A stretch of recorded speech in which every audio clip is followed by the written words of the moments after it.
ये बात सन 1999 की है। वज़ीर-ए-आज़म नवाज शरीफ के एडीसी ने उन्हें बताया कि इंडिया के वज़ीर-ए-आज़म अटल बिहारी वाजपेयी का फ़ोन आया है, वो आपसे फ़ौरन बात करना चाहते हैं। नवाज शरीफ फ़ोन पर आए तो वाजपेयी ने उनसे कहा कि एक तरफ तो आप लाहौर में गर्मजोशी से इस्तकबाल कर रहे थे, लेकिन दूसरी तरफ आपकी फ़ौज कारगिल में हमारी सरजमीन पर कब्ज़ा कर रही थी। नवाज शरीफ ने जवाब दिया कि आप जो कह रहे हैं उसका मुझे कोई इल्म नहीं, मुझे कुछ वक्त दें, मैं army chief general Pervez Musharraf से बात करके आपको फ़ौरन बताता हूँ। साबिक वज़ीर ख़ारजा खुर्शीद महमूद कसूरी ने अपनी सवाने उम्री neither a hawk nor a dove में लिखा है कि टेलीफोन पर गुफ्तगू ख़त्म होने से पहले वाजपेयी ने नवाज शरीफ से कहा कि मैं चाहता हूँ कि आप उस शख्स से बात करें जो मेरे पास बैठे हैं और मेरी और आपकी गुफ्तगू सुन रहे हैं। नवाज शरीफ ने फ़ोन पर जो आवाज़ सुनी उसे ना सिर्फ वो बल्कि पूरा बरे-सग़ीर पहचानता था। ये आवाज़ नस्ल दर नस्ल इंडियन और पाकिस्तानी फिल्मी शायकीन के दिलों पर राज करने वाले दिलीप कुमार की आवाज़ थी। दिलीप कुमार ने कहा कि मियाँ साहब, हमें आपसे ये उम्मीद नहीं थी। आपको शायद मालूम नहीं है कि जब भी हिंदुस्तान और पाकिस्तान के दरमियान तनाव पैदा होता है तो हिंदुस्तानी मुसलमानों की सूरत हाल बहुत पेचीदा हो जाती है और उन्हें अपने घरों से बाहर जाने में मुश्किल पेश आती है।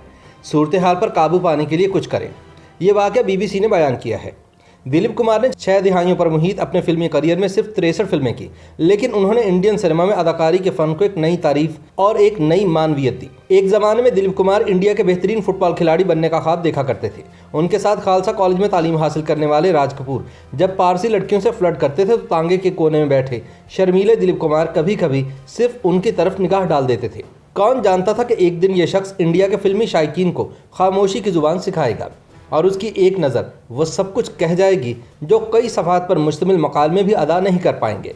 दिलीप कुमार, राज कपूर और देव आनंद को इंडियन फिल्म इंडस्ट्री की मुसल्लस कहा जाता है, लेकिन जितने कसीरुल जहती पहलू दिलीप कुमार की अदाकारी में थे शायद उन दोनों की अदाकारी में नहीं थे। अगर राज कपूर ने चार्ली चैपलिन को अपना आइडियल बना रखा तो देव आनंद ग्रेगरी पेक के महज़ब अंदाज वाले मशहूर कुन शख्स की तशबीह से बाहर ही नहीं आ सके। दिलीप कुमार ने जिस अंदाज और तमकनत के साथ फिल्म मुग़ल आज़म में शहजादे का किरदार अदा किया, उतना ही इंसाफ उन्होंने गंगा जमुना में एक गवार देहाती नौजवान के किरदार को अदा करने में किया। अपने ज़माने की मारूफ अदाकारा और फिल्म साज दीपिका रानी के साथ एक गैर मुतवक्के मुलाकात ने दिलीप कुमार की ज़िंदगी को बदल कर रख दिया। 40 की दिहाई में अगरचे दीपिका रानी हिंदुस्तानी फिल्मी सनत का एक बड़ा नाम थी, लेकिन उनका सबसे बड़ा कारनामा पिशावर के फलों के ताजर के बेटे यूसुफ खान को दिलीप कुमार बनाना था। बॉम्बे टॉकीज़ में किसी फिल्म की शूटिंग देखने जाने वाले खूबसूरत नौजवान यूसुफ खान से उन्होंने पूछा कि क्या आप उर्दू जानते हैं। जैसे ही यूसुफ ने हाँ में सर हिलाया, उन्होंने दूसरा सवाल किया कि क्या आप अदाकार बनना पसंद करेंगे, और फिर आगे की कहानी एक तारीख है। दीपिका रानी का ख्याल था कि रोमांटिक हीरो पर यूसुफ खान का नाम ज़्यादा नहीं जचेगा। उस वक्त बम्बई टॉकीज़ में काम करने वाले नरेंद्र शर्मा, जो बाद में हिंदी के एक बड़े शायर हुए, उन्होंने 3 नाम तजवीज़ किए, जहांगीर, वासुदेव और दिलीप कुमार। यूसुफ खान ने अपना नया नाम दिलीप कुमार के तौर पर मुंतखब किया। इसके पसे पुष्ट एक वजह यह भी थी कि इस नाम की वजह से उनके पुराने ख्यालात के हामिल वालिद को उनके हकीकी पेशे के बारे में मालूम नहीं हो सकता था। फिल्म और इससे मुंसलिक लोगों के बारे में उनके वालिद की राय अच्छी नहीं थी और वो उन्हें नौटंकी वाला कहकर मजाक उड़ाते थे। दिलचस्प बात यह है कि अपने पूरे करियर में दिलीप कुमार ने सिर्फ एक बार कोई मुस्लिम किरदार अदा किया, और वो भी के आसिफ के मुग़ल आज़म में शहजादा सलीम का किरदार। अगरचे उन्होंने बहुत सी अदाकाराओं के साथ काम किया, लेकिन उनकी सबसे मकबूल जोड़ी मधुबाला के साथ बनी और उनके साथ उन्हें मोहब्बत हो गई। दिलीप कुमार ने अपनी सवाने उम्री में यह एतराफ़ किया है कि वो मधुबाला पर फ़रेफ्ता थे, एक फ़नकार और एक खातून दोनों हैसियत से। दिलीप कुमार का कहना है कि मधुबाला एक बहुत ही जिंदा दिल खातून थी, जिन्हें मुझ जैसे शर्मीले और तशवीश करने वाले इंसान से बातचीत करने में कोई दिक्कत पेश नहीं आती थी। लेकिन मधुबाला के वालिद की वजह से मोहब्बत की यह कहानी ज़्यादा दिनों तक ना चल सकी। मधुबाला की छोटी बहन मधुर भूषण याद करते हुए कहती हैं कि अब्बा को लगता था कि दिलीप उनसे उम्र में बड़े हैं, हालांकि वो दोनों एक दूसरे के लिए बने थे।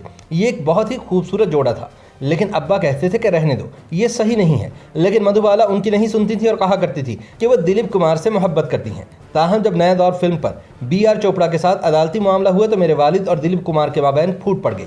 अदालत में उनका समझौता भी हो गया। इसके बाद दिलीप कुमार ने मधुबाला से कहा कि आओ हम शादी कर लें। इस पर मधुबाला ने कहा कि हम शादी ज़रूर करेंगे, लेकिन पहले आप माजी की तलखियों पर मेरे वालिद से माजरत कर लें। लेकिन दिलीप कुमार ने ऐसा करने से इनकार कर दिया। वहीं से दोनों का ब्रेकअप हो गया।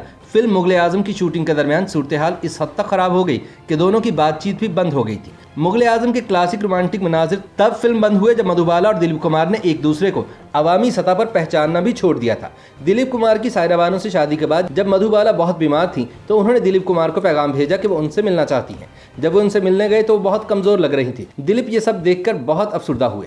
हमेशा मुस्कुराती रहने वाली मधुबाला के लबों पर उस दिन बदिक्कत तमाम एक फीकी सी मुस्कुराहट आई। इस मौके पर दिलीप कुमार की आंखों में देखते हुए मधुबाला ने कहा कि हमारे शहजादे को उसकी शहजादी मिल गई है, मैं आज बहुत खुश हूँ।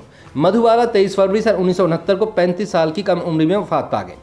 दिलीप कुमार का इंतकाल मधुबाला की वफात के 52 बरस बाद 7 जुलाई सन 2021 को हुआ। बिलाशुबा दिलीप कुमार एक लेजेंडरी फनकार थे। YouTube पर गूगली न्यूज देखने के लिए youtube.com की सर्च बार में गूगली न्यूज टीवी टाइप करें। गूगली न्यूज के पेज पर सुर्ख रंग के सब्सक्रिप्शन वाले बटन पर क्लिक करना ना भूलिए। YouTube पेज पर अपलोड होने वाली वीडियोस से बाखबर रहने के लिए बेल आइकन पर क्लिक कीजिए। आपको हर नई वीडियो के बारे में नोटिफिकेशन मौसूल हो जाएगा।